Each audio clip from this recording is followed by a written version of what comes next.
Hello guys, revision playlist का चौथा video लेके आ गए करंट इलेक्ट्रिसिटी। इसमें करंट इलेक्ट्रिसिटी के सभी फॉर्मूलों का रिवीजन करेंगे।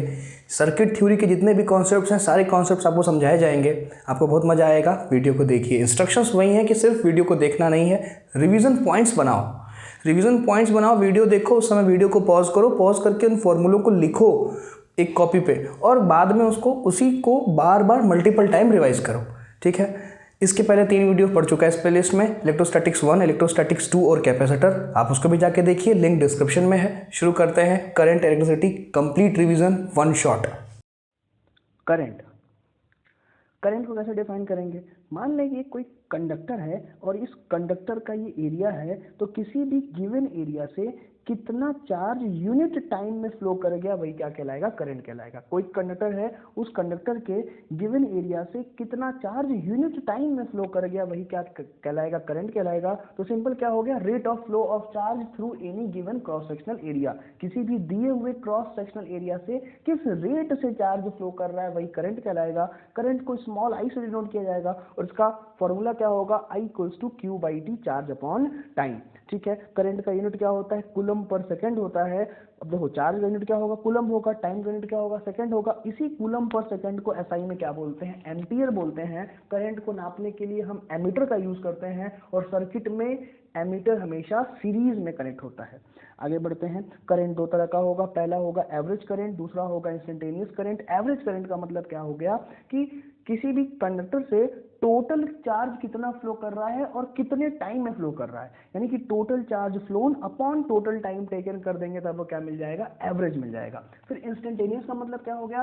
किसी पर्टिकुलर इंस्टेंट पे कितनी करंट है वो इंस्टेंटेनियस करंट कहलाएगी। ठीक बात है कि नहीं है? असल में आपने 11th में इंस्टेंटेनियस वेलोसिटी, इंस्टेंटेनियस एक्सेलरेशन पढ़ा होगा, वहां से आपको इंस्टेंटेनियस का समझ होगी। इंस्टेंटेनियस का मतलब क्या होता है? असल में बहुत छोटे टाइम इंटरवल का एवरेज क्या कहलाता है? इंस्टेंटेनियस कहलाता है। अगर हम टाइम इंटरवल को बहुत छोटा कर दें तो बहुत छोटे टाइम इंटरवल का जो एवरेज होगा वो क्या कहलाएगा? इंस्टेंटेनियस कहलाएगा। तो देखोगे, अगर हम इंस्टेंटेनियस करंट की बात करें तो यहाँ पे फॉर्मूला क्या लिखा है? Delta Q by delta T. ये तो एवरेज का भी फॉर्मूला होता है। हाँ, तो भाई इंस्टेंटेनियस भी एवरेज है, बट शर्त क्या है कि टाइम इंटरवल बहुत छोटा होगा। तो टाइम इंटरवल को छोटा करने के लिए limit delta T tends to 0 कर दिया गया, मतलब कि टाइम इज वेरी स्मॉल।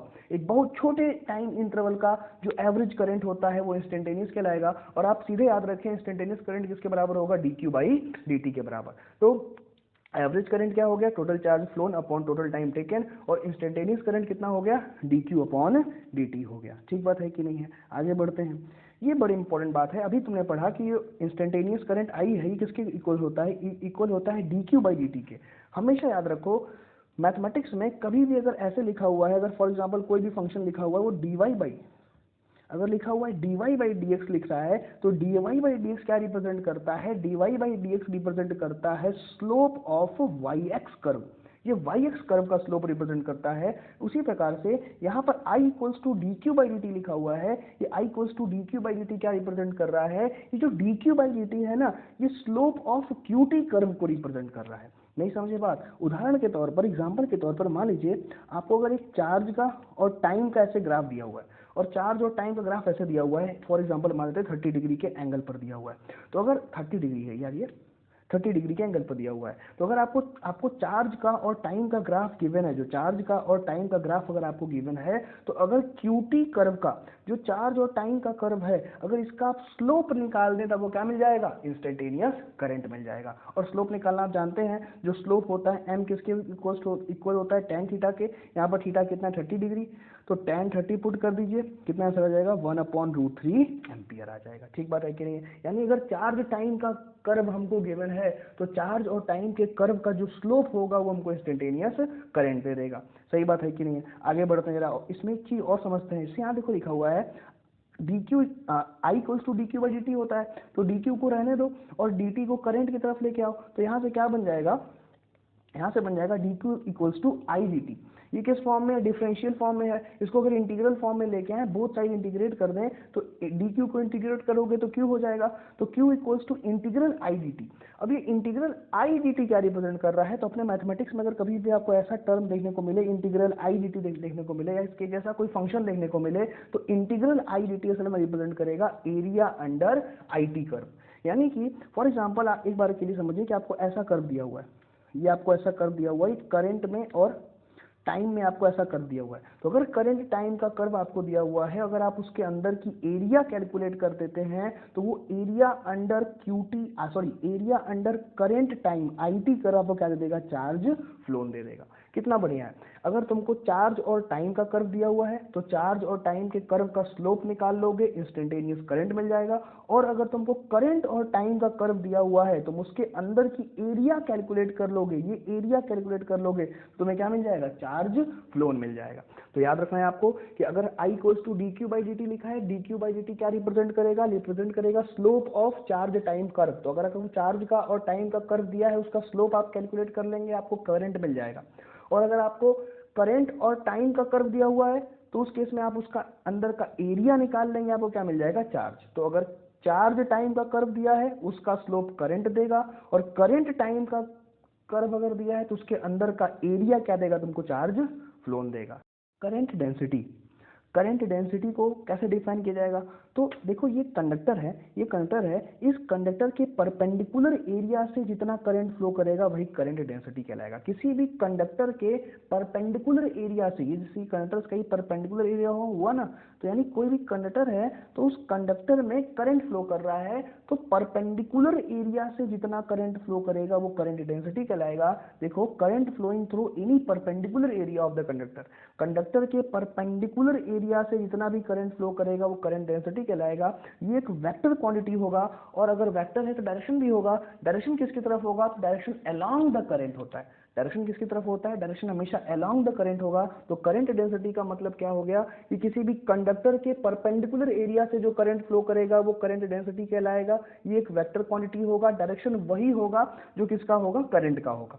सही बात है ना। तो इसको J से रिप्रेजेंट करेंगे, और J बराबर क्या हो जाएगा, current per unit perpendicular area. Unit क्या हो जाएगा इसका, करंट का यूनिट एम्पियर, एरिया का metre square, ampere per metre square. ठीक बात है, आगे बढ़ा जाए। आगे बढ़ते हैं ओम्स लॉ। आप सभी लोग जानते हैं ओम्स लॉ बड़ा बेसिक सा लॉ है। अगर फिजिकल कंडीशन कांस्टेंट रहती है, यानी कि अगर टेम्परेचर कांस्टेंट रहेगा तो किसी भी कंडक्टर के अक्रॉस जो पोटेंशियल डिफरेंस होगा उस कंडक्टर में फ्लो करने वाले करंट के डायरेक्टली प्रोपोर्शनल होगा। ठीक है, अब प्रोपोर्शनलिटी को के साइन को हटाएंगे तो यहाँ पे एक प्रोपोर्शनलिटी कांस्टेंट R लगाते हैं, और यही R क्या कहलाता है, यही R कहलाता है रेजिस्टेंस ऑफ द कंडक्टर। यही जो R होता है ये R क्या कहलाएगा, ये R कहलाएगा resistance of the conductor. Conductor का रेजिस्टेंस होगा, और रेजिस्टेंस किसी भी कंडक्टर की वो प्रॉपर्टी होती, जो रेजिस्टेंस R है ना, ये रेजिस्टेंस किसी भी कंडक्टर की वो प्रॉपर्टी होती है जिसके वजह से वो कंडक्टर अपने में से करंट के फ्लो होने को अपोज करता है। ये किसी भी कंडक्टर की प्रॉपर्टी होती है, हर एक कंडक्टर की प्रॉपर्टी होती है जिसके वर्च्यू से, जिसके वजह से वो कंडक्टर अपने में से इलेक्ट्रिक करंट के फ्लो को क्या करता है, अपोज करता है। और यही जो कंडक्टर की प्रॉपर्टी होगा वो रेजिस्टेंस कहलाएगा। इसके बारे में आगे हम लोग बात भी करेंगे। और इसका यूनिट क्या होता है, ओम। जो रेजिस्टेंस होगा इसका यूनिट क्या होगा, जो रेजिस्टेंस होगा इसका यूनिट ओम होगा। ये इसका सिंबल आपके सामने बना हुआ है। तो ओम लॉ समझ में आ गया। अगर टेम्परेचर कांस्टेंट है तो किसी भी कंडक्टर के अक्रॉस जो पोटेंशियल डिफरेंस होगा वो उस कंडक्टर में फ्लो करने वाले करंट के डायरेक्टली प्रोपोर्शनल होगा। प्रोपोर्शनलिटी साइन को जब हटाएंगे तो एक नया कॉन्स्टेंट लगाएंगे जो R होगा। R क्या कहलाएगा, रेजिस्टेंस ऑफ द कंडक्टर कहलाएगा। रेजिस्टेंस को मिनिमाइज किया जा सकता है, रेजिस्टेंस को कभी भी जीरो नहीं कर सकते हैं, इसको सिर्फ और सिर्फ मिनिमाइज कर सकते हैं। फॉर एग्जांपल, आपके घर में कॉपर के तार से वायरिंग हुई होगी, जो आपके घर में डोमेस्टिक इलेक्ट्रिक सर्किट बना हुआ है उसमें कॉपर का वायर यूज किया गया होगा, क्योंकि कॉपर का जो रेजिस्टेंस होता है सबसे कम होता है। रेजिस्टेंस कम होगा तो करंट ज्यादा होगा, करंट ज्यादा होगा तो पावर आउटपुट ज्यादा होगा, क्योंकि रेजिस्टेंस तो वो फैक्टर है जो करंट के फ्लो को अपोज करता है। तो रेजिस्टेंस जितना कम होगा करंट का फ्लो उतना ही ज्यादा होगा, करंट जितना ज्यादा होगा पावर आउटपुट आपको उतना ज्यादा मिलेगा। अगर यहाँ पे हम वोल्टेज और करंट के बीच में ग्राफ ड्रॉ करें तो ये ग्राफ कैसा होता है, तो ग्राफ हमेशा होगा straight line passing through origin. अगर हम वोल्टेज और करंट के बीच में ग्राफ ड्रॉ करें तो ये ग्राफ कैसा होता है, जो ग्राफ होता है straight line passing through origin. सही बात है कि नहीं है। कुछ छोटी छोटी बातें आप यहाँ पे फटाक समझें। जैसे मान लीजिए फॉर एग्जाम्पल आपको कभी VI ग्राफ दिया हुआ है और आपको ये एंगल एक बार के लिए मान लीजिए मालूम पड़ गया कि एंगल थीटा है। ठीक बात है कि नहीं है। तो उस केस में इस ग्राफ का स्लोप कैसे निकालोगे, तो स्लोप m बराबर कितना होगा, tan थीटा। इस ग्राफ का स्लोप VI ग्राफ है, स्लोप कैसे निकालेंगे, tan थीटा। और tan थीटा किसके बराबर होता है, परपेंडिकुलर अपॉन बेस के बराबर होता है। तो अब यहाँ पर हम एक पॉइंट ले लेते हैं, पॉइंट लेके हम ऐसे नीचे लेके आते हैं, तो भाई थीटा के सामने वाला परपेंडिकुलर होगा और ये नीचे वाला क्या होगा, बेस होगा। अगर आपको परपेंडिकुलर का लेंथ नापना है तो परपेंडिकुलर का लेंथ आप बताइए किस एक्सिस पर नापेंगे, तो परपेंडिकुलर का लेंथ आप वोल्टेज एक्सिस पर नापेंगे। बेस का लेंथ आप किस पे नापेंगे, करंट पे नापेंगे, तो परपेंडिकुलर आप किस पे नापेंगे, वोल्टेज पे, और बेस आप किस पे नापेंगे, करंट पे नापेंगे। तो हम क्या लिख सकते हैं, डेल्टा वी अपॉन डेल्टा आई लिख सकते हैं क्या। अब वोल्टेज अपॉन करंट किसके बराबर हो गया, अभी जस्ट आपने पढ़ा V equals to I R, तो यहाँ से V बाई आई, देखो ना यहाँ से V बाई आई किसके बराबर होगा, तो V बाई आर आई जो होगा वो रेजिस्टेंस के बराबर होगा, यानी किसके बराबर आ गया, ये रेजिस्टेंस के बराबर आ गया। तो एक बात याद रखना कि अगर तुमको वोल्टेज और करंट का ग्राफ दिया हुआ है तो वोल्टेज और करंट के ग्राफ का जो स्लोप होगा वो क्या देगा, हमको रेजिस्टेंस देगा। देखो ना, अगर VI ग्राफ दिया है, वोल्टेज और करंट का ग्राफ दिया है, तो वोल्टेज और करंट के ग्राफ का स्लोप हमको क्या देता है, रेजिस्टेंस देता है। जो बात आपको हमेशा याद रखनी है, अगर हमको क्वेश्चन में कभी भी VI ग्राफ दे दिया तो VI ग्राफ का स्लोप क्या देगा, हमें रेजिस्टेंस देगा। समझ में आ रहा है कि नहीं आ रहा है। लेकिन VI ग्राफ के प्लेस पर आपको IV ग्राफ भी दे सकता है, इसको इरेज करके बताते हैं आपको। VI ग्राफ के प्लेस पर आपको IV ग्राफ भी दे सकता है। आप IV ग्राफ एक बार समझ लीजिए, कोई परेशानी नहीं होगी, आराम से आप क्लियर कर लेंगे इस चीज को। ये देखो यहाँ पे आपको IV ग्राफ दिया हुआ है, करंट में और वोल्टेज में आपको ग्राफ दिया हुआ है। IV ग्राफ दिया हुआ है, करंट और वोल्टेज में ग्राफ दिया हुआ है, करंट और वोल्टेज में ग्राफ दिया हुआ है। अभी जो IV ग्राफ आपको दिया हुआ है, इसमें मान लेते हैं कि ये एंगल कितना हो गया, ये एंगल थीटा हो गया, और यहाँ पर एक पॉइंट ऐसे मान लेते हैं और यहाँ से लाइन खींच लिया। तो अच्छा देखो, इसका स्लोप निकालो, तो इसका स्लोप जो होगा, स्लोप को किससे रिप्रेजेंट करते हैं, m से रिप्रेजेंट करते हैं। ये स्लोप किसके इक्वल होगा, तो ये स्लोप tan थीटा के इक्वल होगा। tan थीटा किसके बराबर होगा, परपेंडिकुलर अपॉन बेस के बराबर होगा। तो यहाँ पर देखो, अगर परपेंडिकुलर वाली लेंथ तुमको नापनी है, तो अब परपेंडिकुलर वाली लेंथ कौन से एक्सिस पर नापी जाएगी, करंट एक्सिस पर। किस पे नापोगे, करंट एक्सिस पर। और बेस वाली लेंथ किस पे नापोगे, बेस वाली लेंथ तुम वोल्टेज एक्सिस पर मेजर करोगे। यानी कहने का मतलब ये हो गया कि ये आपको क्या लेंथ क्या देगा आपको, मतलब आप इस वाले लेंथ को, यानी जो परपेंडिकुलर वाला लेंथ है, इसको करंट एक्सिस पर जाके मेजर करेंगे, और बेस वाला लेंथ किस पे नापेंगे, वोल्टेज पे नापेंगे। यानी यहाँ पर ही कितना आ गया आपका, डेल्टा वी आ गया। तो tan थीटा परपेंडिकुलर कितना है आपका, डेल्टा आई अपॉन बेस कितना है, डेल्टा वी। अच्छा, डेल्टा आई को नीचे लेते आए तो 1 अपॉन कितना लिख सकते हैं, बोलिए, delta we upon delta I. Delta आई नीचे लाएगा, तो इसका मतलब कि जो हमारा स्लोप देखो किसके बराबर आ गया, जो स्लोप m है वो स्लोप m किसके बराबर आ गया, 1 upon delta we upon delta आई के बराबर। और वोल्टेज अपॉन करंट क्या होता है, रेजिस्टेंस होता है। यानी स्लोप बराबर कितना हो गया, 1 अपॉन रेजिस्टेंस हो गया। तो देखो बदला कि नहीं बदला। तो अगर करंट और वोल्टेज का ग्राफ हमको गिवन होगा, करंट का और वोल्टेज का ग्राफ हमको गिवन होगा, तो करंट और वोल्टेज के ग्राफ का जो स्लोप होगा वो स्लोप हमको क्या देगा, 1 अपॉन रेजिस्टेंस देगा। याद रखिएगा, अभी आपने VI ग्राफ पढ़ा था, तो VI ग्राफ का स्लोप आपको क्या देता है, रेजिस्टेंस देता है, और IV ग्राफ का स्लोप आपको क्या देता है, 1 अपॉन रेजिस्टेंस देता है। इस बात को आपको हमेशा याद रखनी है। इसको समझ लीजिएगा कि ये थीटा था, स्लोप निकालो यार। स्लोप निकालने के लिए tan थीटा निकालोगे, tan थीटा बराबर क्या होगा, परपेंडिकुलर अपॉन बेस। ये परपेंडिकुलर वाली लेंथ कौन से एक्सिस पर जाके नापोगे, करंट एक्सिस पर, और बेस किस पर नापोगे, वोल्टेज पर। तो हम लिख दिया वो perpendicular delta I upon delta we. Delta आई को नीचे लेके चले गए तो मालूम पड़ा डेल्टा वी अपॉन डेल्टा आई क्या हो जाएगा आपका, वोल्टेज अपॉन करंट क्या होगा, रेजिस्टेंस। यानी कि IV ग्राफ का स्लोप क्या देगा हमको, 1 अपॉन रेजिस्टेंस देगा। इस बात को हमेशा याद रखिएगा। इसको हम लिख देते हैं। समझिए, अगर आपको VI ग्राफ गिवन है, अगर आपको VI ग्राफ गिवन है, तो जो VI ग्राफ का स्लोप होगा वो आपको क्या देगा, रेजिस्टेंस देगा। अगर आपको VI ग्राफ गिवन है, अगर यहाँ देखना 2 पॉइंट, अगर VI ग्राफ गिवन है तो जो VI ग्राफ का स्लोप अगर तुम कैलकुलेट करोगे, जो कि m होगा, यही किसके बराबर होगा, tan थीटा के बराबर, तुम्हें क्या देगा, ये रेजिस्टेंस देगा। लेकिन अगर आपके पास IV ग्राफ है तो करंट और वोल्टेज का ग्राफ है, ये स्लोप है, स्लोप लिखा है, स्लोप है। अगर करंट और वोल्टेज का ग्राफ है, VI ग्राफ का मतलब कि y एक्सिस पे क्या है वोल्टेज, x एक्सिस पे क्या है करंट, और IV ग्राफ का मतलब क्या हो जाएगा कि x y एक्सिस पे क्या है करंट और x एक्सिस पे क्या है वोल्टेज। तो अगर IV ग्राफ गिवन है तो IV ग्राफ का जो स्लोप होता है वो हमें, जो कि tan थीटा के बराबर होगा, वो हमें क्या देगा, 1 अपॉन रेजिस्टेंस। तो VI ग्राफ का स्लोप रेजिस्टेंस देगा और IV ग्राफ का स्लोप हमें क्या देगा, 1 अपॉन रेजिस्टेंस देगा। ठीक है, अब आगे बढ़ते हैं। Drift velocity. ये ड्रिफ्ट वेलोसिटी क्या होता है, समझिएगा। ड्रिफ्ट वेलोसिटी क्या होता है, तो कंडक्टर के अंदर एक इलेक्ट्रॉन होगा कि दो होगा कि इनॉर्मस नंबर ऑफ, तो कंडक्टर के अंदर तो इनॉर्मस नंबर ऑफ इलेक्ट्रॉन होगा, और कंडक्टर के अंदर अगर इनॉर्मस नंबर ऑफ इलेक्ट्रॉन होगा तो वो इनॉर्मस नंबर ऑफ इलेक्ट्रॉन जो है वो जिस एवरेज वेलोसिटी से कंडक्टर के अंदर मूव करता है वही क्या कहलाता है, ड्रिफ्ट वेलोसिटी कहलाता है। यानी कंडक्टर के अंदर ये इलेक्ट्रॉन जिस एवरेज वेलोसिटी से मूव करेगा वही एवरेज वेलोसिटी क्या कहलाएगा, ड्रिफ्ट वेलोसिटी कहलाएगा। ये एक कंडक्टर है, इस कंडक्टर का लेंथ L है, इसको V वोल्ट की बैटरी से जोड़ा गया, तो देखो इस वाले पॉइंट का वोल्टेज V हो गया, इधर कितना हो गया 0, असल में इसको V वोल्ट की बैटरी से जोड़ा गया है, तो एक सिरा V हो गया, एक कितना हो गया 0 हो गया। कंडक्टर का लेंथ L है, तो पोटेंशियल डिफरेंस की वजह से इलेक्ट्रिक फील्ड बनेगा, वो किसके बराबर होगा, वोल्टेज पर यूनिट लेंथ के बराबर होगा। अब यहाँ पर ये सभी के सभी इलेक्ट्रॉन को जो पोटेंशियल डिफरेंस मिलेगा तो उस केस में इलेक्ट्रिक फील्ड स्टैब्लिश हो जाएगी, पोटेंशियल डिफरेंस की वजह से इलेक्ट्रिक फील्ड स्टैब्लिश होगी, और चार्ज कहाँ से कहाँ मूव करेगा, हायर पोटेंशियल से लोअर की तरफ। चार्ज जो होगा वो हायर पोटेंशियल से लोअर पोटेंशियल की तरफ मूव करेगा, और चार्ज जब हायर पोटेंशियल से लोअर पोटेंशियल की तरफ मूव करेगा तो जिस एवरेज वेलोसिटी से वो मूव करेगा वही ड्रिफ्ट वेलोसिटी कहलाएगा, जिसका फॉर्मूला कितना होगा 1/2 E into capital E upon M into tau. समझ लें सभी चीजों का मतलब, E क्या है, charge on electron, capital E क्या है, इलेक्ट्रिक फील्ड, M क्या है, मास ऑफ द इलेक्ट्रॉन, और टाउ क्या होता है, रिलैक्सेशन टाइम। रिलैक्सेशन टाइम का मतलब क्या हो गया कि भाई ये जो एक इलेक्ट्रॉन है ये दूसरे इलेक्ट्रॉन से कोलाइड करता है। सभी इलेक्ट्रॉन आपस में बार बार जब ये मूव करने की कोशिश करते हैं, सभी इलेक्ट्रॉन बार बार आपस में एक दूसरे से कोलिजन करते हैं, तो एक कोलिजन के लिए जो एवरेज टाइम लग रहा है वही क्या कहलाता है, रिलैक्सेशन टाइम कहलाता है। सही बात है कि नहीं है, क्योंकि कंडक्टर के अंदर यार एक दो इलेक्ट्रॉन नहीं है, कंडक्टर के अंदर इनॉर्मस नंबर ऑफ इलेक्ट्रॉन है, और जब कंडक्टर के अंदर इनॉर्मस नंबर ऑफ इलेक्ट्रॉन्स होंगे तो एक इलेक्ट्रॉन दूसरे इलेक्ट्रॉन से कोलाइड करेगा।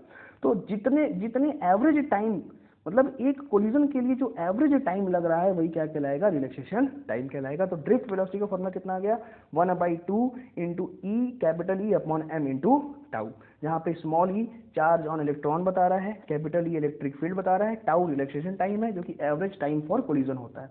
अच्छा, ड्रिफ्ट वेलोसिटी के फॉर्मूले को थोड़ा सा मॉडिफाई किया जाए तो देखो ये जो कैपिटल E है यही तो वोल्टेज पर यूनिट लेंथ है, क्योंकि भाई यहाँ पे आपने V वोल्ट की बैटरी लगाई होगी, पोटेंशियल डिफरेंस V वोल्ट का है, तो इस सिरे का वोल्टेज V हो गया, इसका 0 मान लिया गया, तो पोटेंशियल डिफरेंस V का हो गया, इलेक्ट्रिक फील्ड कितना होगा, voltage per unit length V/L। तो अगर हम E के प्लेस पर V/L पुट कर दें, देखो इस ये जो E है इस E के प्लेस पर अगर V/L पुट कर दें तो फॉर्मूला क्या बन जाएगा, टाउ EV अपॉन 2ml। तो ड्रिफ्ट वेलोसिटी का दोनों फॉर्मूला याद रखिएगा, पहला क्या है 1/2 E capital E upon M into tau, या फिर दूसरा टाउ EV अपॉन 2ml। एक टर्म होता है वो याद रखो, मोबिलिटी कहते हैं। मोबिलिटी क्या होता है, रेशियो होता है drift velocity to the applied electric field. Mobility, electron की मोबिलिटी डिफाइन की जाती है, मोबिलिटी ऑफ इलेक्ट्रॉन, जो कि किसके बराबर होता है, drift velocity to the applied electric field.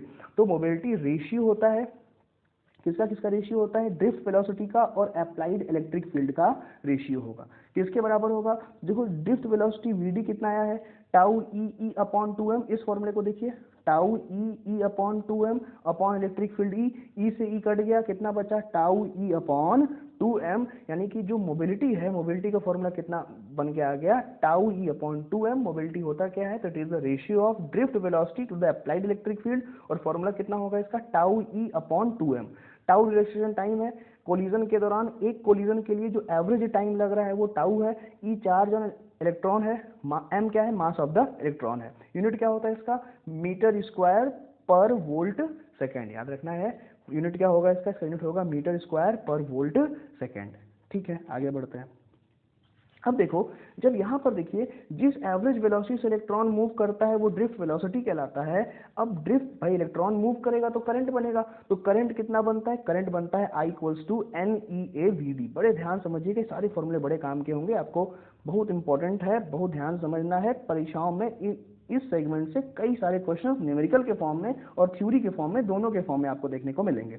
I = कितना हो गया, NEAVD। तो जब इलेक्ट्रॉन जिस एवरेज वेलोसिटी से मूव करेगा ड्रिफ्ट वेलोसिटी कहलाएगा, और उस जब इलेक्ट्रॉन मूव करेगा तो उसके उससे करंट बनेगा। करंट का फॉर्मूला कितना होगा, I इक्वल्स टू NeAVD। अच्छा, हमने ड्रिफ्ट वेलोसिटी का फॉर्मूला कितना पढ़ा था, टाउ EV अपॉन 2ml, हमने यहाँ पुट कर दिया, तो टाउ EV अपॉन 2ml हम पुट कर दिए। अच्छा देखो, ये जो एरिया वाला टर्म है, इस एरिया वाले टर्म को नीचे लेके चले आए तो कोई दिक्कत नहीं सर, एरिया वाले टर्म को आप नीचे लेके चले आइए तो करंट पर यूनिट एरिया, और थोड़ी देर पहले आपने पढ़ा था current per unit perpendicular area क्या होता है, करंट डेंसिटी। तो यहाँ पर I बाई ए को J से रिप्लेस कर दो, J equals to NE square tau upon 2m into E. ठीक बात है ना। तो आपसे पूछता है कि करंट डेंसिटी और इलेक्ट्रिक फील्ड में रिलेशन बताओ, तो ये रिलेशन आपके सामने है, J equals to NE square tau upon 2m into E. कुछ किया थोड़ी है। ड्रिफ्ट वेलोसिटी का formula tau EV upon 2ml, अभी इस स्लाइड में देखिए यहाँ बताएगा ना आपको, ड्रिफ्ट वेलोसिटी बराबर टाउ EV अपॉन 2ml, इसको यहाँ पुट कर दिया। जब हमने इसको यहाँ पुट कर दिया और ए को नीचे लेके आए तो करंट पर यूनिट एरिया जो कि करंट डेंसिटी हो गया, करंट डेंसिटी J बराबर NE square tau upon 2m into E. Clear हो रहा है कि नहीं हो रहा है। अच्छा आगे बढ़ते हैं, आपको समझ में आ गया, आगे बढ़ते हैं। यहाँ से देखो, फ्रॉम वन से देखो। अच्छा, यहाँ पे करंट का टर्म है और RHS में वोल्टेज है, ये पोटेंशियल डिफरेंस या वोल्टेज का टर्म है, तो यहाँ से हम वोल्टेज अपॉन करंट निकाल लें। तो अगर इस करंट को इसके नीचे कर दें, 2ml ऊपर हो जाएगा और NE स्क्वायर टाउ ए क्या हो जाएगा, नीचे हो जाएगा। तो उसको अरेंज कर लिया गया, वन से वोल्टेज अपॉन करंट किया। जब यहाँ से हम इस वाले इक्वेशन से वोल्टेज अपॉन करंट करेंगे तो कितना आएगा, 2m upon NE square tau into L by A. ठीक है ना। अब तुम समझो, क्या वोल्टेज अपॉन करंट जो होता है तुम्हारा कांस्टेंट होता है, क्योंकि आपने ओम्स लॉ पढ़ा है, थोड़ी देर पहले आपने ओम्स लॉ पढ़ा है, जिसमें क्या होता है कि V बराबर कितना होता है, IR होगा। तो V अपॉन I किसके बराबर होगा, R, और रेजिस्टेंस क्या है आपका, एक तरह का कांस्टेंट है। तो हम तो कह रहे हैं कि अगर यहाँ पे वोल्टेज अपॉन करंट आ गया है, वोल्टेज अपॉन करंट का मतलब क्या हो गया कि पूरा का पूरा टर्म क्या होगा, कांस्टेंट होगा, क्योंकि वोल्टेज और करंट का रेशियो कांस्टेंट होता है ओम्स लॉ के according. According to Ohm's law voltage और करंट का रेशियो क्या होता है, कांस्टेंट होता है। तो वोल्टेज और करंट का रेशियो यहाँ पर भी क्या होगा, कांस्टेंट होगा। देखो m मास ऑफ इलेक्ट्रॉन है, ये m क्या है, यहाँ पे m मास ऑफ इलेक्ट्रॉन है, L क्या है, लेंथ ऑफ द कंडक्टर है, E क्या है आपका, चार्ज ऑन इलेक्ट्रॉन है, टाउ क्या है, रिलैक्सेशन टाइम है, ठीक है, और n क्या है, नंबर ऑफ इलेक्ट्रॉन्स है। तो ये सारी चीजें कांस्टेंट है, यानी वोल्टेज और करंट का रेशियो कांस्टेंट होगा। और वोल्टेज और करंट का रेशियो कांस्टेंट हो गया, इसका मतलब ये किसको रिप्रेजेंट कर रहा है, ये ओम्स लॉ को रिप्रेजेंट कर रहा है। और अगर ये ओम्स लॉ को रिप्रेजेंट कर रहा है तो यही कांस्टेंट किसके बराबर होगा, यही जो कांस्टेंट होगा वो रेजिस्टेंस के बराबर होगा। तो आप समझिएगा इस फॉर्मूले में ये जो कांस्टेंट वाला टर्म है, यही कांस्टेंट वाला टर्म किसके इक्वल्स हो जाएगा, ये कांस्टेंट वाला टर्म रेजिस्टेंस के इक्वल हो जाएगा। तो रेजिस्टेंस R इक्वल्स टू कितना आ गया, 2ml upon NE square tau into A. ठीक बात है।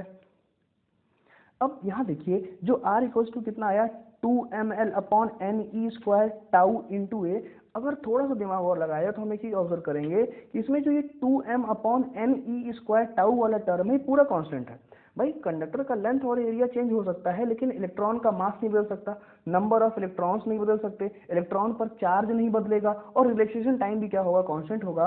मतलब 2m upon NE square tau वाला टर्म क्या होगा, सेम होगा, कांस्टेंट होगा। और यही जो कांस्टेंट वाला टर्म है, यही कांस्टेंट वाला टर्म क्या कहलाएगा, रेजिस्टिविटी कहलाएगा।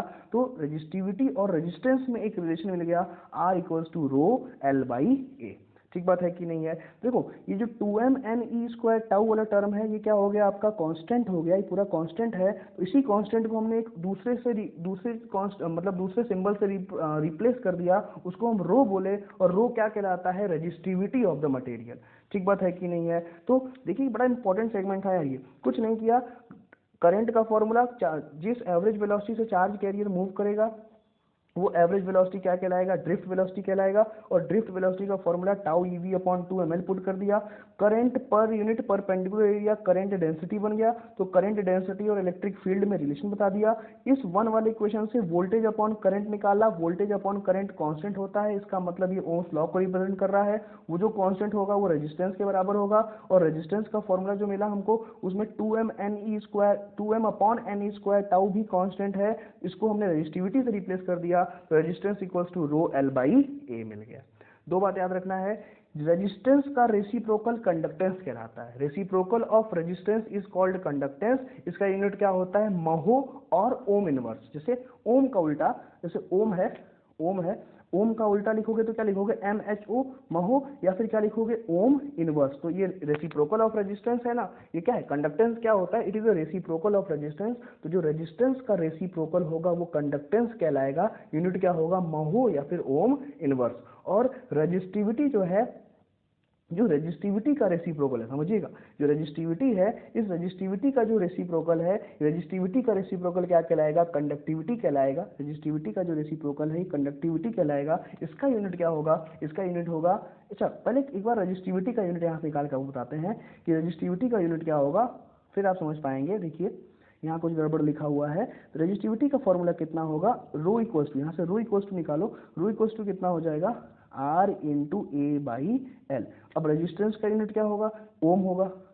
एरिया का यूनिट क्या होगा, एरिया का यूनिट कितना होगा, मीटर स्क्वायर। लेंथ का कितना होगा, मीटर। तो लेंथ से लेंथ कट गया, तो रेजिस्टिविटी का जो यूनिट होगा वो कितना आएगा, ओम मीटर। जो रेजिस्टिविटी होगा वो रेजिस्टिविटी का यूनिट कितना आएगा, ओम मीटर। ठीक बात है कि याद रखना इंपॉर्टेंट है, रेजिस्टिविटी का यूनिट कितना होगा, रेजिस्टिविटी का यूनिट ओम मीटर होगा। अच्छा, रेजिस्टिविटी का रेसिप्रोकल ही तो कंडक्टिविटी होता है, रेजिस्टिविटी का रेसिप्रोकल ही तो कंडक्टिविटी होता है। फिर कंडक्टिविटी का यूनिट कितना होगा, तो अगर हम कंडक्टिविटी का यूनिट एक बार कैलकुलेट करें तो क्या कैसे लिखना पड़ेगा, हम लिखेंगे 1 अपॉन, रेजिस्टिविटी का यूनिट क्या है, ओम मीटर।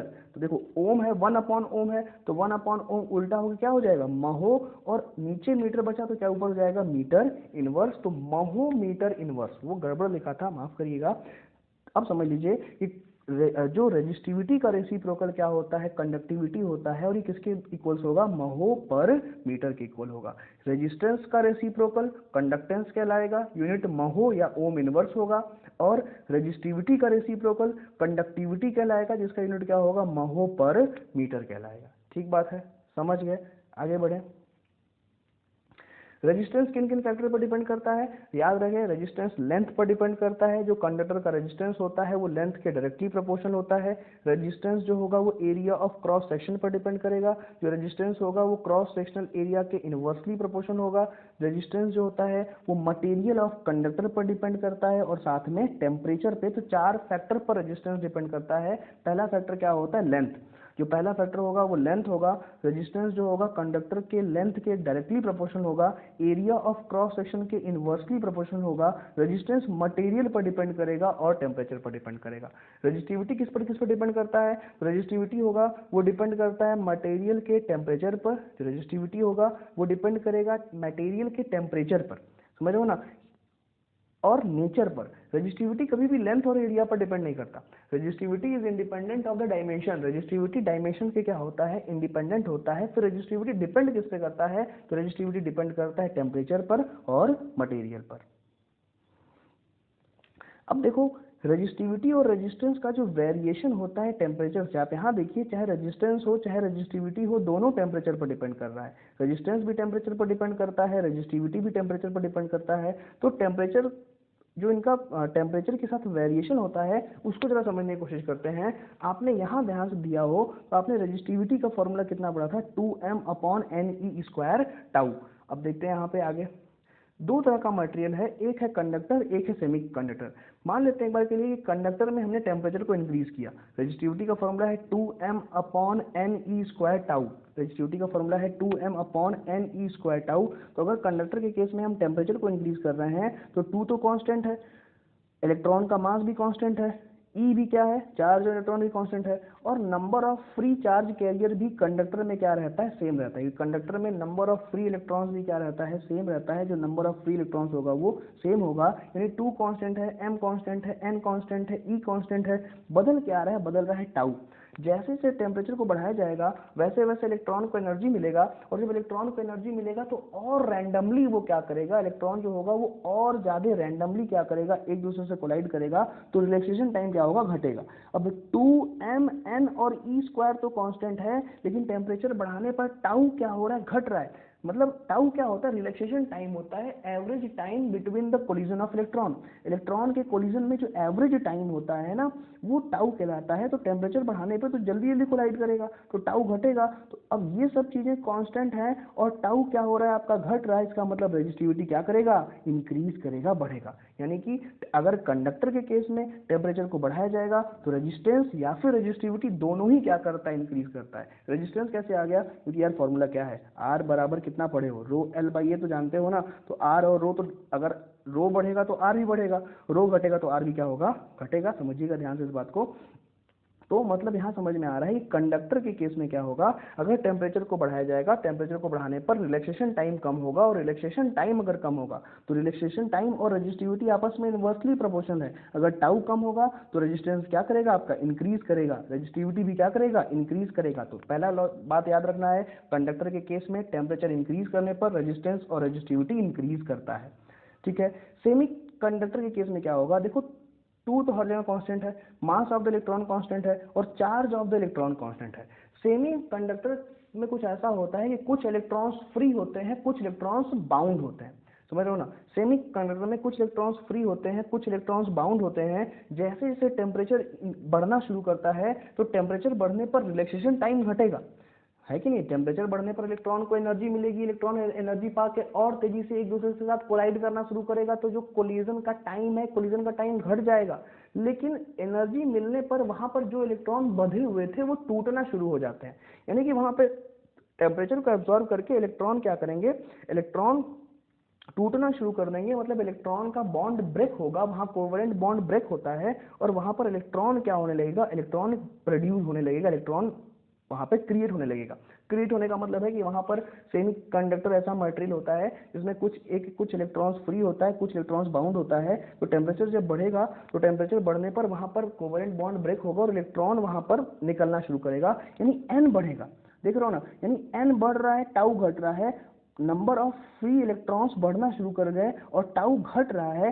तो नंबर ऑफ फ्री इलेक्ट्रॉन्स अगर वहां पे बढ़ रहा है और टाउ घट रहा है, तो इन दोनों में से कौन सा फैक्टर डोमिनेट करेगा, तो डोमिनेट करेगा एन का बढ़ना। यानी टेम्परेचर बढ़ाने पर रिलैक्सेशन टाइम तो घटेगा, लेकिन नंबर ऑफ चार्ज कैरियर के बढ़ने के मुकाबले बहुत वो कम होगा, है कि नहीं है। टाउ घट रहा है, रिलैक्सेशन टाइम घट रहा है, लेकिन नंबर ऑफ चार्ज कैरियर बहुत ज्यादा मात्रा में वहां पर प्रोड्यूस हो रहे हैं। मतलब नए इलेक्ट्रॉन बॉन्ड तोड़ के बहुत ज्यादा मात्रा में आएंगे, यानी नंबर ऑफ इलेक्ट्रॉन्स का बढ़ना डोमिनेट कर जाएगा।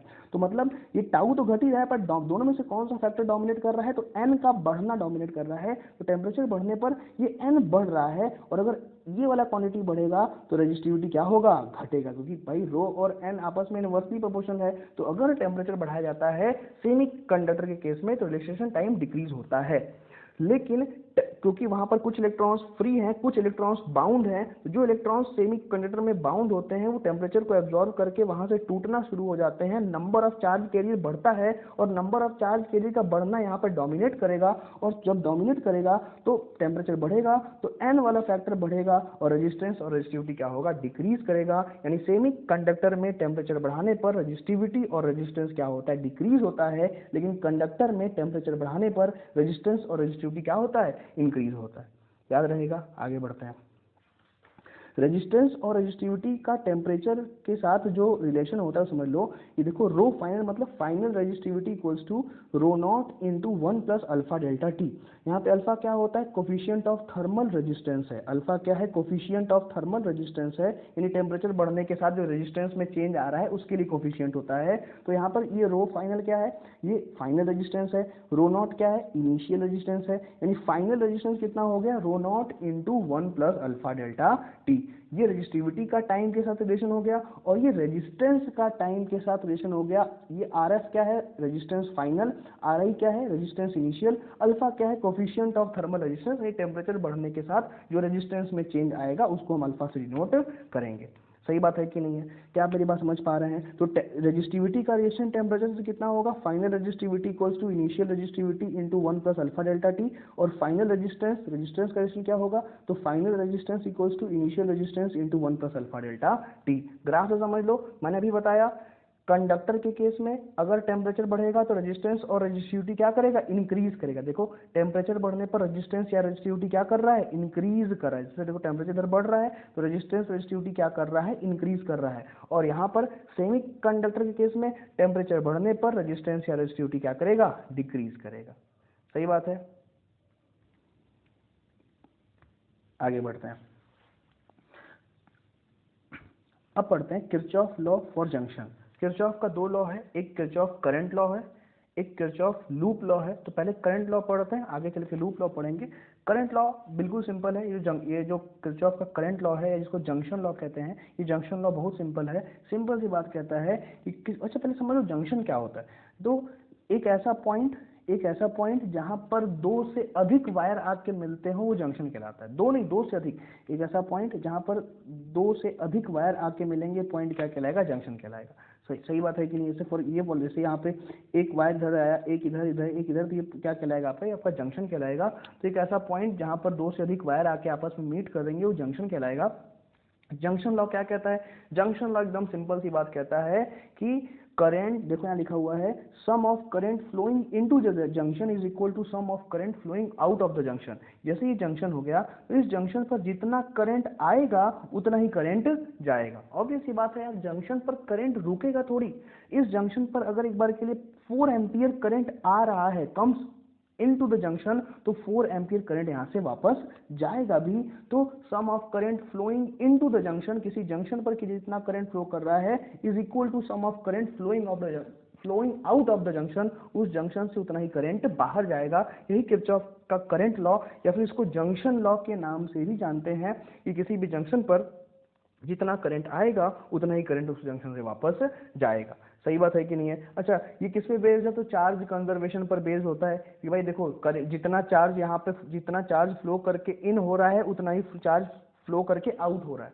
करंट बनेगी कैसे, चार्ज के फ्लो करने से। तो जितना चार्ज यहाँ से फ्लो करके इस वाले जंक्शन पर इन होगा उतना ही यहाँ से क्या होगा, आउट होगा। तो ये कंजर्वेशन ऑफ चार्जेस पर बेस्ड होता है, जो ये कहता है कि भाई किसी भी जंक्शन पर जितना करंट आएगा उतना करंट जाएगा। यहाँ पर हमने कोई एरो नहीं बनाया है, अकॉर्डिंगली आप समझ जाइएगा कि इस जंक्शन पर टोटल करंट का जो समेशन होगा वो कितना होगा, 0 होगा। जंक्शन पर, एट द जंक्शन, क्या कोई करंट जंक्शन पर रुकेगा, नो सर। जितना करंट आएगा उतना करंट जाएगा। तो जितना करंट आ रहा है उतना करंट जा रहा है, मतलब जंक्शन पर नेट करंट कितना होगा, 0 होगा। सही बात है कि नहीं है। आगे बढ़ा जाए। अब देखो सीरीज कम्बिनेशन ऑफ रजिस्टर्स, अब भली भांति परिचित होंगे।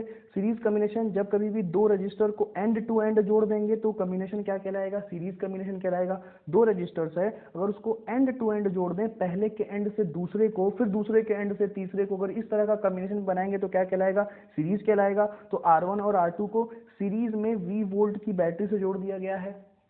अच्छा, एक बात और, वोल्टेज नापने के लिए हम जिस डिवाइस का यूज करेंगे वो क्या कहलाएगा, वोल्ट मीटर। और वोल्ट मीटर को सर्किट में हम कैसे जोड़ते हैं, पैरेलल में जोड़ते हैं। करंट को मेजर करने के लिए जिस डिवाइस का यूज करेंगे वो क्या कहलाएगा, एमीटर। इसको सर्किट में हम सीरीज में जोड़ते हैं। तो सीरीज कम्बिनेशन ऑफ रजिस्टर, समझिए कि R1 और R2 को यहाँ पे V वोल्ट की बैटरी के साथ सीरीज में जोड़ा गया।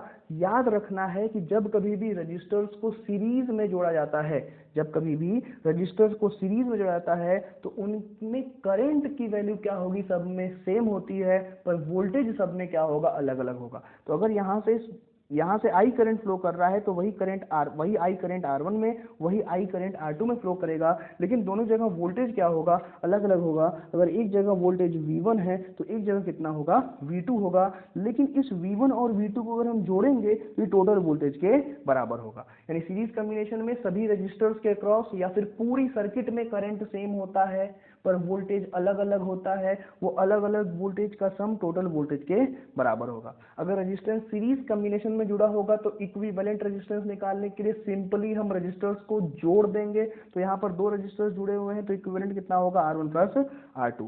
सिमिलरली अगर तीन रेजिस्टर्स सीरीज में जुड़े होंगे तो इक्विवेलेंट कितना होगा, R1 plus R2 plus R3। और अगर n number of resistors series में जुड़े होंगे तो क्या होगा, R1 plus R2 plus R3 dot dot Rn तक सीधे जोड़ दोगे।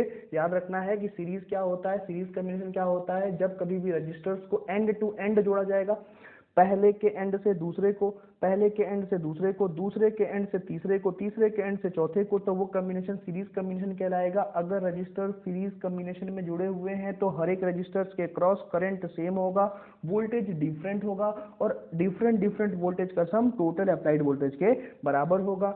दो रजिस्टर सीरीज में जुड़े हुए हैं, इक्विवेलेंट निकालने के लिए दोनों को सिंपली जोड़ देंगे, वो इक्विवेलेंट आ जाएगा। तीन रजिस्टर्स अगर सीरीज में जुड़े हुए हैं, तीनों रजिस्टर्स का रेजिस्टेंस निकाल के सिंपली जोड़ देंगे, हमें तीनों का इक्विवेलेंट रेजिस्टेंस मिल जाएगा। N number of resistor series में जुड़ा हुआ है, सभी का सम लेंगे, सभी को आपस में ऐड कर देंगे, सम कर देंगे, हमें क्या मिल जाएगा, इक्विवेलेंट रेजिस्टेंस मिल जाएगा। सिमिलरली पैरेलल कॉम्बिनेशन, तो अब पैरेलल में देखो क्या होता है, जब दो कॉमन पॉइंट के बीच में, एक पॉइंट समझिए, एक पॉइंट ये है और एक पॉइंट ये है, इन दोनों कॉमन पॉइंट के बीच में जब दो या दो से अधिक रजिस्टर्स को जोड़ दोगे तो वही पैरेलल कॉम्बिनेशन कहलाएगा। ठीक है, जैसे एक पॉइंट ये हो गया, एक पॉइंट ये हो गया, इन दोनों पॉइंट के बीच में अगर हम लोग दो या दो से अधिक रजिस्टर्स को जोड़ देंगे तो वही क्या कहलाएगा, पैरेलल कॉम्बिनेशन कहलाएगा। अब देखो पैरेलल में क्या याद रखना है कि भाई ये 1 और 2 के बीच में R1 और R2 जुड़ा हुआ है, तो अगर आप R1 के क्रॉस पोटेंशियल डिफरेंस निकालेंगे तो क्या लिखेंगे, V1 माइनस V2। R2 के अक्रॉस भी पोटेंशियल डिफरेंस निकालोगे तो क्या लिखोगे, V1 माइनस V2। मतलब दोनों के अक्रॉस पोटेंशियल डिफरेंस क्या है, सेम है, यानी कि पैरेलल कॉम्बिनेशन में रजिस्टर्स के अक्रॉस पोटेंशियल डिफरेंस सेम होगा और किसके बराबर होगा, अप्लाइड वोल्टेज के बराबर होगा।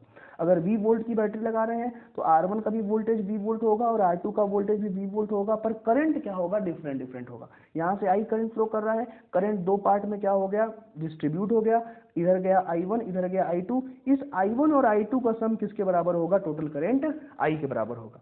तो क्या कॉन्सेप्ट याद रखना है कि पैरेलल कॉम्बिनेशन में रजिस्टर्स के अक्रॉस वोल्टेज सेम होता है, करंट डिफरेंट होता है।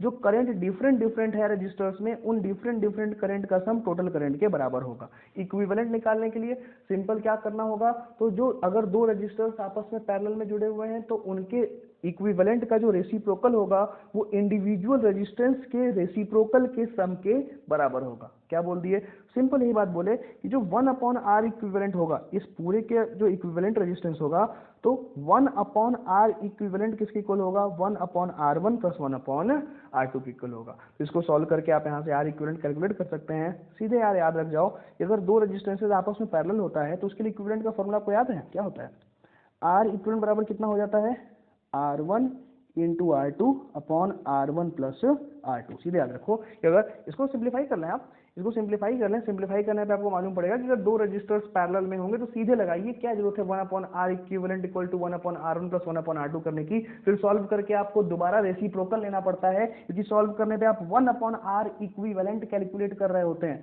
और आपको आंसर में R इक्विवेलेंट लिखना है, न कि 1/R इक्विवेलेंट। तो आपको रेसिप्रोकल लेना पड़ता है। मैक्सिमम टाइम में आपको दो रजिस्टर ही पैरेलल में मिलेगा, तो सीधे याद रखना है कि दो रजिस्टर पैरेलल में होगा तो equivalent R1 into R2 upon R1 plus R2। ठीक है, अगर दो से ज्यादा मिलेगा तब तो मजबूरी है। अगर तीन रजिस्टर्स पैरेलल में है तो क्या होगा फॉर्मूला इक्विवेलेंट का, तो 1/R equivalent equal to 1/R1 plus 1/R2 plus 1/R3। अगर n number of resistors parallel में है तो फॉर्मूला क्या होगा, तो यहाँ देखो 1/R equivalent equals to 1/R1 plus 1/R2 plus 1/R3, कहाँ तक, 1/Rn तक। ठीक है, पैरेलल में क्या होगा, जब कभी भी दो या दो से अधिक रजिस्टर्स को दो कॉमन पॉइंट के बीच में जोड़ेंगे तो पैरेलल कॉम्बिनेशन कहलाएगा। पैरेलल कॉम्बिनेशन में हर एक रजिस्टर्स के अक्रॉस जो पोटेंशियल डिफरेंस होगा वो सेम होगा और अप्लाइड वोल्टेज के बराबर होगा। पैरेलल कॉम्बिनेशन में हर एक रजिस्टर्स में करंट डिफरेंट होगा, वो डिफरेंट करंट का सम टोटल करंट के बराबर होगा। पैरेलल कॉम्बिनेशन में जो इक्विवेलेंट रेजिस्टेंस होगा, अगर दो रेजिस्टेंसेस पैरेलल में जुड़े हुए हैं तो 1/R equivalent equal to 1/R1 plus 1/R2 के बराबर होगा। दो के लिए डायरेक्ट फॉर्मूला याद रखेंगे, अगर दो रजिस्टर्स पैरेलल में होंगे तो R1 into R2 upon R1 plus R2 कर देंगे। लेकिन अगर तीन रजिस्टर्स पैरेलल में होंगे तो 1/R equivalent equal to 1/R1 plus 1/R2 plus 1/R3, और अगर n रजिस्टर्स होंगे तो 1/R equivalent equal to 1/R1 plus 1/R2 करते करते 1/Rn तक निकाल लीजिए, आपको इक्विवेलेंट रेजिस्टेंस मिल जाएगा। ठीक है, आगे बढ़ते हैं ईएमएफ एंड पोटेंशियल डिफरेंस। देखो ईएमएफ और पोटेंशियल डिफरेंस को समझिए। यहाँ पर देखिए एक सर्किट है, इस सर्किट में एक ये बैटरी लगाई, एक सेल लगाई गई है, इसका ईएमएफ ई है, इस जो सेल लगाएगी इसका ईएमएफ ई है। और यहाँ देखोगे कि ये और इस पॉइंट के बीच में, या ऐसे बनाते हैं वहाँ पे, या समझिए पहले इस ईएमएफ से पहले एक बात समझेंगे कि यहाँ पे क्या बनाया गया है, ये देखो एक सेल है और इसके बगल में देखो छोटा स्मॉल आर लिखा गया है। ये स्मॉल आर क्या बता रहा है, जो स्मॉल आर है, ये small R internal resistance of the cell बता रहा है। क्योंकि कोई भी सेल होता है उस सेल का अपना खुद का इंटरनल रेजिस्टेंस होता है। तो जब कभी बैटरी या सेल के बाद ऐसे छोटा सा बना रहे, रेजिस्टेंस का सिंबल बना रहे और स्मॉल आर लिखा रहे, तो क्या बताता है आपको, इंटरनल रेजिस्टेंस बताता है। ठीक है ना। तो इंटरनल रेजिस्टेंस किन किन फैक्टर पर डिपेंड करता है, तो यार सेल के अंदर देखो दो इलेक्ट्रोड होता है। आपने इलेक्ट्रोकेमिस्ट्री पढ़ा होगा, केमिस्ट्री में आपने इलेक्ट्रोकेमिस्ट्री पढ़ा होगा, डेनियल सेल, लेक्लांचे सेल आपने वहां पढ़ा होगा। तो आपको इसके बारे में जानकारी होगा कि जो बैटरी या सेल होगा इसके अंदर दो इलेक्ट्रोड होता है ना, एक पॉजिटिव एक नेगेटिव। तो देखो कि इंटरनल रेजिस्टेंस किस पर डिपेंड करता है, पहला डिस्टेंस बिटवीन इलेक्ट्रोड, जो पॉजिटिव और नेगेटिव इलेक्ट्रोड है उसके बीच में कितना डिस्टेंस है, उस पर इंटरनल रेजिस्टेंस डिपेंड करता है। और दूसरा मटेरियल ऑफ इलेक्ट्रोड, जो आप इलेक्ट्रोड बना रहे हैं उस इलेक्ट्रोड का मटेरियल कैसा है, उस पर इंटरनल रेजिस्टेंस डिपेंड करता है। दो फैक्टर पर, डिस्टेंस बिटवीन इलेक्ट्रोड और मटेरियल ऑफ इलेक्ट्रोड। ठीक बात है कि नहीं है। ईएमएफ और पोटेंशियल डिफरेंस में आप अंतर समझ लिए कि सर ईएमएफ और पोटेंशियल डिफरेंस किस चीज को कहा जाएगा। तो ध्यान समझने का प्रयास करो। एग्जाम्पल के तौर पे आपको समझाएं कि फॉर एग्जाम्पल मान लीजिए कि हम आपको भी पढ़ा रहे हैं, हम आपका ये करंट का कंप्लीट रिवीजन करा रहे हैं और करंट का रिवीजन कराने में एक बार के लिए मेरी 12 जूल एनर्जी खर्च हुई। एग्जाम्पल समझो, हम करंट का रिवीजन आपको करा रहे हैं, इसमें मेरी एनर्जी खर्च हुई 12 जूल। जो हमारा एनर्जी खत्म हुआ इसमें, जो आपको पढ़ाने में समझाने में एनर्जी खत्म हुई, वो 12 जूल एनर्जी, 12 जूल एनर्जी खत्म हुई। क्या 12 जूल का 12 जूल सब का सब आपको पढ़ाने में लगा? No sir. अभी हम स्क्रीन पर आपको पढ़ा रहे हैं, तो स्क्रीन पर आपको पढ़ा रहे हैं, तो इस केस में हमें बहुत चीज़ों का ध्यान रखना पड़ रहा है कि कहीं ऐसा ना हो जाए कि हमसे कोई चीज़ इरेज हो जाए, या फिर कहीं ऐसा ना हो जाए कि कोई पॉइंट हम मिस कर दें, या फिर हमें ये भी देखना है कि ऑडियो भी सही आए, वीडियो भी सही आए। मतलब जो मेरी एनर्जी है, उस एनर्जी का एक बड़ा पार्ट तो आपको समझाने में खर्च हो रहा है 10 जूल, लेकिन जो 2 जूल वाला पोर्शन है वो 2 जूल मेरा खुद का इंटरनल लॉस है। इंटरनल लॉस कैसे है? साउंड को क्लियर रखना है हमको, साउंड को क्लियर रखना है, वीडियो आप तक सही क्वालिटी में पहुंचे उसका ध्यान रखना है, इस पीपीटी पे हर एक पॉइंट लिखा रहे उसका ध्यान रखना है। यानी पढ़ा जो रहे हैं वो इफेक्टिव तुमको कितना मिल रहा है, इफेक्टिव तुमको 10 जूल मिल रहा है और 2 जूल हम उन सभी बातों में खर्च कर दे रहे हैं जिसकी वजह से आप तक ये वीडियो सही तरीके से पहुंच पा रहा है। तो इस पूरी कहानी में जो 10 जूल है ना, ये 10 जूल क्या कहलाएगा? ईएमएफ कहलाएगा। सॉरी माफ करें, इस पूरी कहानी में जो 10 जूल है वो पोटेंशियल डिफरेंस कहलाएगा और 2 जूल का क्या हो गया? इंटरनल लॉस हो गया। यानी क्या हम बता रहे हैं, अभी देखो सब क्लियर करते हैं। हम बताना ये चाह रहे हैं यहाँ पे कि ये तुम्हारा सेल है, ये सेल है, इस सेल ने टोटल जितना एनर्जी दिया, क्या वो सभी का सभी एनर्जी आउटपुट में मिल जाएगा? No sir.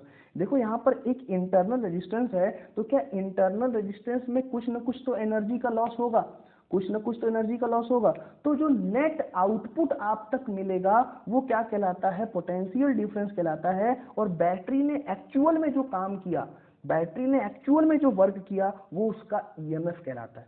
वो उसका क्या कहलाएगा? ईएमएफ कहलाएगा। और जो आप तक पहुंच रहा है वो क्या कहलाएगा? पोटेंशियल डिफरेंस कहलाएगा। हमने काम किया 12 जूल का, वीडियो बनाने में, आपको पढ़ाने में हमने काम किया 12 जूल का, लेकिन क्या 12 जूल का 12 जूल आप तक पहुंचा? नहीं सर, आप तक 10 जूल पहुंच रहा है, 2 जूल का इंटरनल लॉस हो गया। तो जो इस पूरी कहानी में 12 जूल ईएमएफ है, हमने टोटल कितना काम किया वो 12 जूल ईएमएफ है, आप तक कितना पहुंचा वो क्या है? आपका वो पोटेंशियल डिफरेंस है। वो क्या है? वो पोटेंशियल डिफरेंस। और 2 जूल का क्या हो गया? इंटरनल लॉस हो गया। यानी बैटरी कुल कितना काम करता है वो उसका ईएमएफ होता है। और कितना तुम तक पहुंचा, सर्किट में कितनी एनर्जी पहुंच, एक्चुअल में सर्किट को कितना एनर्जी मिल रहा है, वो क्या कहलाएगा? Potential difference. और जो बच गया वो इंटरनल लॉस होगा। ठीक बात है कि नहीं है? तो इस चीज को ध्यान समझ लीजिए कि भाई वी पोटेंशियल डिफरेंस का मतलब होता है कि एक्चुअल में कितना इलेक्ट्रिकल एनर्जी आपको मिली, वो पोटेंशियल डिफरेंस है। तो कितना एनर्जी मिलेगा? तो भाई बैटरी ने कुल काम किया, मान लो फॉर एग्जांपल 12 जूल का, और 2 जूल का इंटरनल लॉस हो गया, तो 12 में से 2 को सब्सट्रैक्ट कर दोगे, तुम्हें उतना ही पोटेंशियल डिफरेंस मिला। तो वही बात लिखा है, V इक्वल्स टू कितना लिखा है? E minus I are. E battery ने टोटल कितना काम किया, तो E उसका ईएमएफ E हो गया, इलेक्ट्रोमोटिव फोर्स कहते हैं। तो बैटरी ने टोटल जो वर्क किया वो E का किया, लेकिन इंटरनल लॉस कितने का हो गया? IR का हो गया। तो E में से IR को सब्सट्रैक्ट कर दोगे तो total voltage, total potential difference जो आप तक एक्चुअल में पहुंचा। तो V इक्वल्स टू कितना आएगा, E माइनस आई आर। याद रखना है कि पोटेंशियल डिफरेंस और EMF में जो रिलेशन होता है वो किसके इक्वल्स होता है, V equals to E minus I R के बराबर होता है। EMF और पोटेंशियल डिफरेंस उम्मीद है आपको समझ में आ गया होगा। EMF का मतलब कि बैटरी ने टोटल वर्क जो किया है, बैटरी ने टोटल वर्क जो किया है वो EMF होता है, इलेक्ट्रोमोटिव फोर्स कहलाता है। और पोटेंशियल डिफरेंस क्या होगा कि नेट, बैटरी ने तो काम कर दिया लेकिन जो नेट आप तक एनर्जी मिली, आप तक इन द सेंस कि सर्किट में जो नेट एनर्जी मिल रही है वो क्या कहलाएगा, पोटेंशियल डिफरेंस कहलाएगा। उदाहरण के तौर पर यहाँ देखो कि बैटरी ने कुल काम E क्या किया, बैटरी का इलेक्ट्रोमोटिव फोर्स कितना है, E है, लेकिन क्या E के बराबर मिलेगा, नो सर। ये इंटरनल रेजिस्टेंस में कुछ न कुछ लॉस भी तो होगा, इंटरनल रेजिस्टेंस में कुछ न कुछ लॉस भी तो होगा। तो टोटल काम E का किया, इसमें से इंटरनल में कुछ लॉस हो गया और टोटल में से इंटरनल के लॉस को घटा दिया, उतना ही सर्किट को आउटपुट मिल रहा है और वही पोटेंशियल डिफरेंस कहलाएगा। सिंपल वोल्टेज और EMF का रिलेशन V equals to E minus I R. ठीक है, ये बड़ा इंपॉर्टेंट रिलेशन है, इसको समझ लोगे कि इंटरनल रेजिस्टेंस में EMF में कैपिटल E हो गया यार, EMF को ये वाले इसे दिखाया जाता है, सही कर लीजिएगा, ये देखिए ऐसे समझिएगा कि internal resistance, EMF, potential difference और अप्लाइड रेजिस्टेंस के बीच में ये रिलेशन होता है। तो relation between internal resistance, EMF, voltage और अप्लाइड रेजिस्टेंस के बीच में यही रिलेशन होता है। तो internal resistance equal to EMF upon voltage minus 1 into R. ठीक है, तो रिलेशन होता है इंटरनल रेजिस्टेंस, EMF, वोल्टेज और रेजिस्टेंस के बीच में। तो इसमें से कोई भी तीन चीज आपको दिया रहेगा, एक चीज निकालने को आता है, इसमें सवाल खूब सारे बनते हैं, इसको आपको याद करना पड़ेगा, याद कर लीजिएगा। किरचॉफ का मैंने बताया था दो लॉ है, पहला था आपका किरचॉफ का जंक्शन लॉ, ये है आपका लूप लॉ। तो लूप का मतलब क्या होता है, देखो जो क्लोज्ड कंडक्टिंग पाथ होता है ये लूप कहलाता है। देखो ये क्लोज्ड कंडक्टिंग पाथ है ना, ये क्या कहलाएगा, लूप कहलाएगा। और किरचॉफ वोल्टेज लॉ कहता है कि किसी भी लूप में टोटल वोल्टेज का सम कितना होगा, जीरो होगा। सिंपल, कोई भी लूप है, इस लूप में टोटल वोल्टेज का सम कितना होगा, जीरो होगा। Summation of all voltage in the loop will be zero. और ये किस पर बेस्ड होता है, तो ये कंजर्वेशन ऑफ एनर्जी पर बेस्ड होता है। जो किरचॉफ का वोल्टेज लॉ होगा ये कंजर्वेशन ऑफ एनर्जी पर बेस्ड होता है। कैसे आप इसको यूज करेंगे, बहुत आसान है। एक बात समझ लें कि बैटरी में जो छोटा डंडा होता है वो निगेटिव टर्मिनल होता है, बड़ा डंडा क्या होता है, पॉजिटिव टर्मिनल। बैटरी में जो छोटा डंडा होता है वो निगेटिव टर्मिनल होता है, बड़ा डंडा क्या होता है, पॉजिटिव टर्मिनल। अब जैसे फॉर एग्जांपल कोई भी तुमको XYZ लूप दिया हुआ है, तुम सिंपल क्या करो, उस लूप में अपने से कोई भी करंट का एक डायरेक्शन मान लो, अपने से मान लो। फॉर एग्जाम्पल हमने मान लिया ऐसे क्लॉकवाइज, हमने ऐसे करंट का जो डायरेक्शन है ना, हमने इस तरह से करंट का डायरेक्शन अपने से मान लिया। ठीक बात है ना, कोई दिक्कत नहीं, आप मान सकते हैं। आप क्वेश्चन सॉल्व करिएगा, अगर करंट पॉजिटिव आ गया मतलब जो आपने माना था बिल्कुल सही था, करंट नेगेटिव आ गया मतलब जो आपने माना था उसके अपोजिट होगा, कोई दिक्कत नहीं है।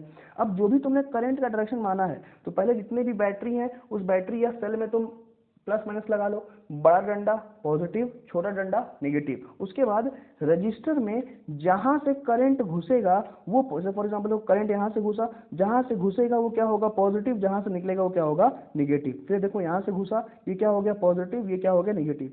ये आया, यहां से घुसा, ये क्या हो गया, पॉजिटिव, ये क्या हो गया, नेगेटिव। इस पूरे लूप में कितना करंट फ्लो कर रहा है, मान लेते हैं एक बार के लिए आई करंट, पूरे लूप में एक बार के लिए मान लेते हैं आई करंट फ्लो कर रहा है। अब लूप लॉ कैसे लगाओगे, समेशन ऑफ वोल्टेज कर लो। देखो यहां से यहां चले, यहां से चले, तो किससे निकल रहा है, पॉजिटिव से नेगेटिव से, पॉजिटिव से। देखना किससे निकले, पॉजिटिव से। और यहाँ वोल्टेज कितना है, E1, तो क्या लिखा हमने, पॉजिटिव से निकले तो प्लस लिखा, प्लस E1। बताओ यहाँ किससे निकले हो, निगेटिव से।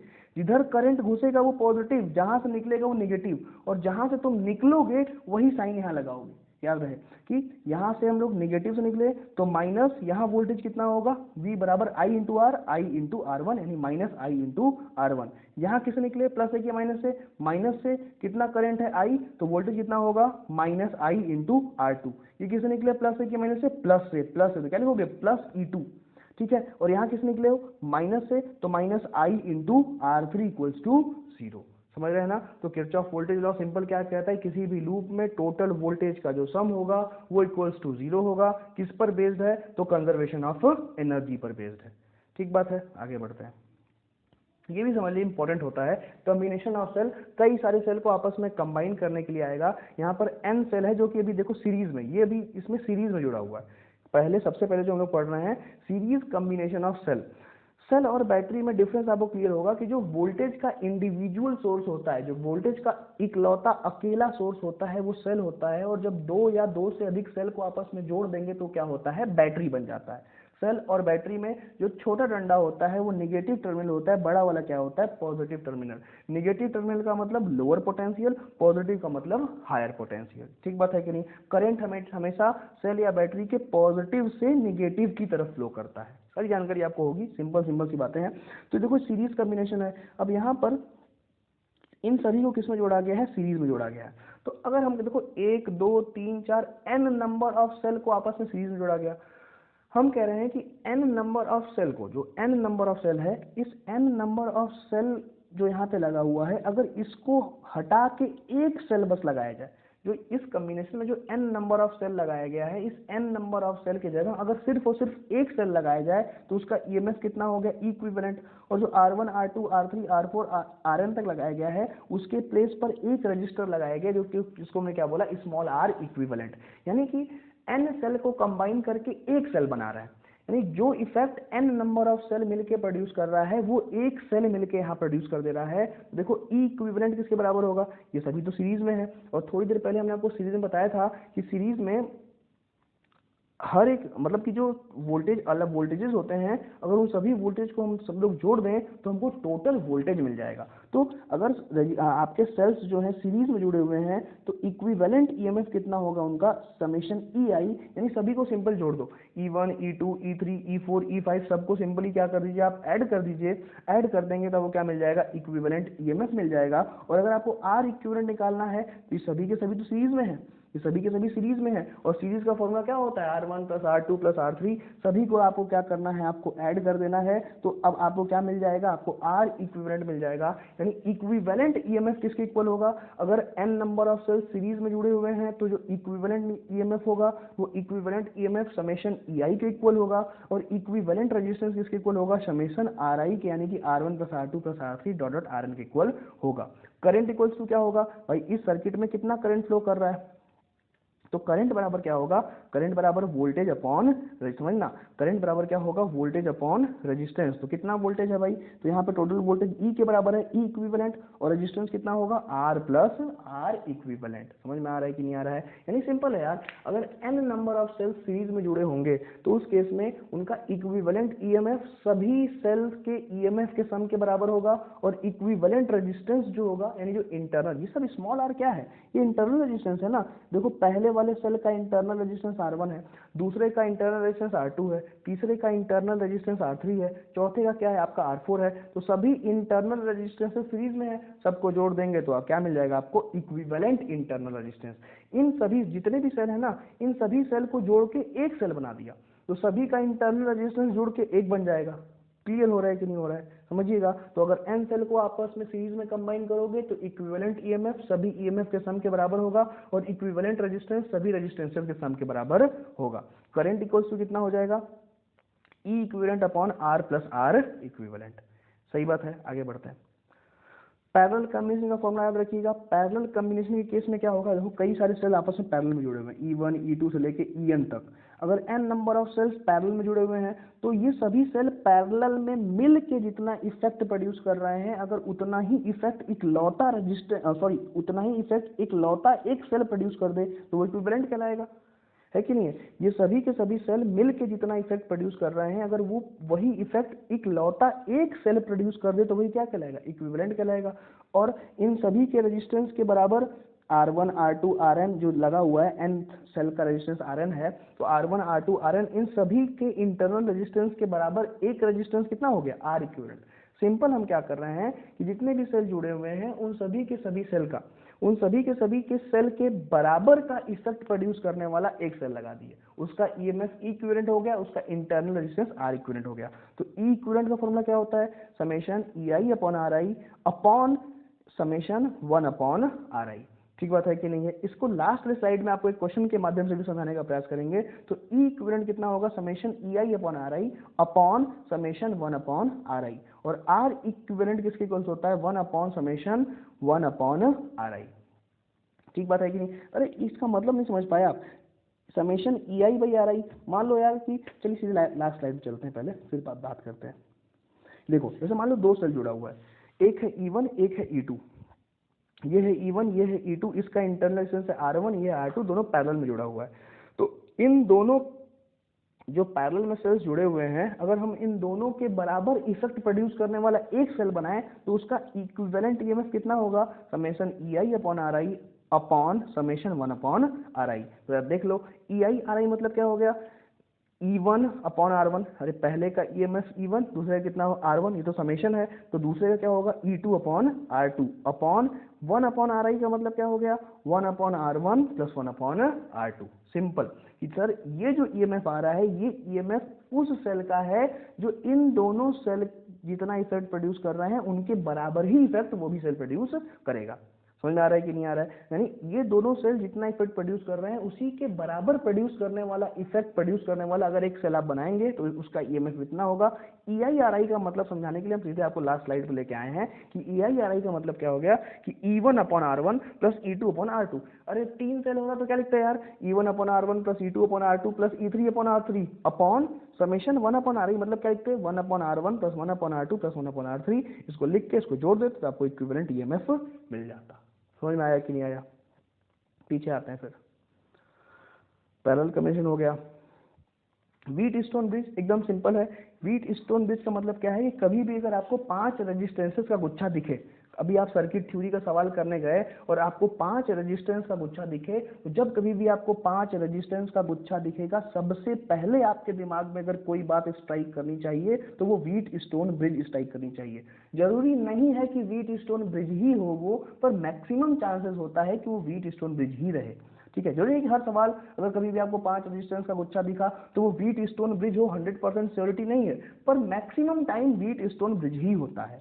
ठीक बात है कि नहीं है। अगर आपको कभी भी इस तरह का 5 रेजिस्टेंस का गुच्छा दिखता है और उसमें समझ लोगे, और उसमें अगर पांचवें वाले रेजिस्टेंस में करंट 0 हो जाए तो उस केस में R1 upon R2 equals to R3 upon R4 होगा। इसको दोनों तरह से समझिएगा, बहुत इंपॉर्टेंट है। अगर आपको कभी 5 रेजिस्टेंस का गुच्छा दिख जाता है और उसमें इस वाले आर्म में, ये जो बीच वाला ये जो आर्म है, अगर इसमें एक बार के लिए करंट 0 है, अगर ये वाला जो आर्म है इस वाले आर्म में अगर एक बार ये करंट 0 है, तो ऐसे में जो करस्पॉन्डिंग रेजिस्टेंस है इनका रेशियो आपस में क्या होगा, बराबर होगा। यानी अगर बीच वाले आर्म में करंट 0 है तो इन दोनों R1 R2 का रेशियो और R3 R4 का रेशियो आपस में क्या होगा, बराबर होगा। इसका कन्वर्स भी ट्रू है और आपको कन्वर्स ही समझना है। कन्वर्स क्या है कि अगर R1 R2 का रेशियो और R3 R4 का रेशियो आपस में बराबर होगा तो बीच वाले आर्म में करंट कितना होगा, 0। If ratio of R1 and R2 and R3 and R4 is 0, then current in this arm will be 0। एकदम समझ लो, दिमाग में इस चीज को छाप लो कि अगर इसका R1 और R2 का रेशियो और R3 और R4 का रेशियो बराबर है तो बीच वाले आर्म में कितना करंट फ्लो करेगा, तो बीच वाले आर्म में 0 करंट फ्लो करेगा। और अगर बीच वाले आर्म में आप 0 करंट फ्लो करेगा तो उस केस में तो बड़ा बढ़िया हो गया। देखो कुछ ऐसे था, अब बीच वाले आर्म में कोई करंट ही फ्लो नहीं किया, हटा दिया उसको, बीच वाले आर्म में कोई करंट ही फ्लो नहीं किया, उसको हटा दिया, तो अब ये देखो कितना हो गया, R1 है, यहाँ कितना लगा हुआ है, R2 लगा हुआ है, यहाँ कितना लगा हुआ है, R3, यहाँ कितना लगा हुआ है, R4।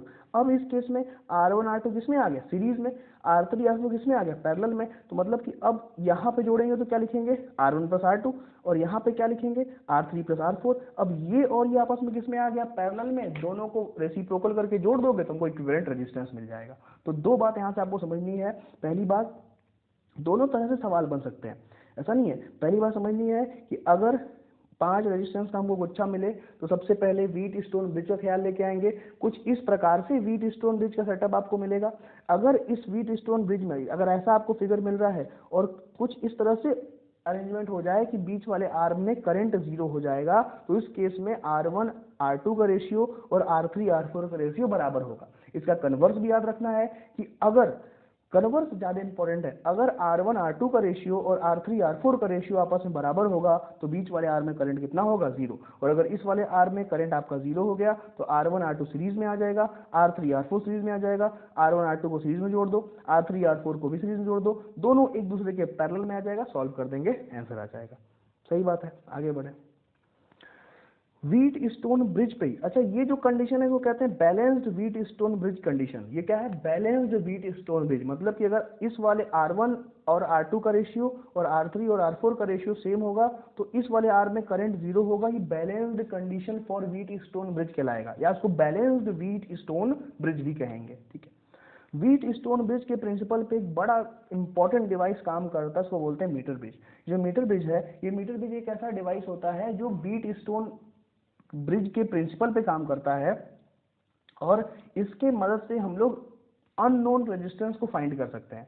अगर हमको कोई अननोन रेजिस्टेंस निकालना है तो अननोन रेजिस्टेंस को फाइंड करने के लिए हम मीटर ब्रिज का इस्तेमाल करते हैं, और ये बैलेंस्ड व्हीट स्टोन ब्रिज के प्रिंसिपल पे काम करता है। बैलेंस्ड व्हीट स्टोन ब्रिज का प्रिंसिपल क्या कहता है कि अगर अगर रेजिस्टेंसेस का रेशियो आपस में बराबर है, R1 upon R2 equals to R3 upon R4 है, तो current in the middle of the R will be zero.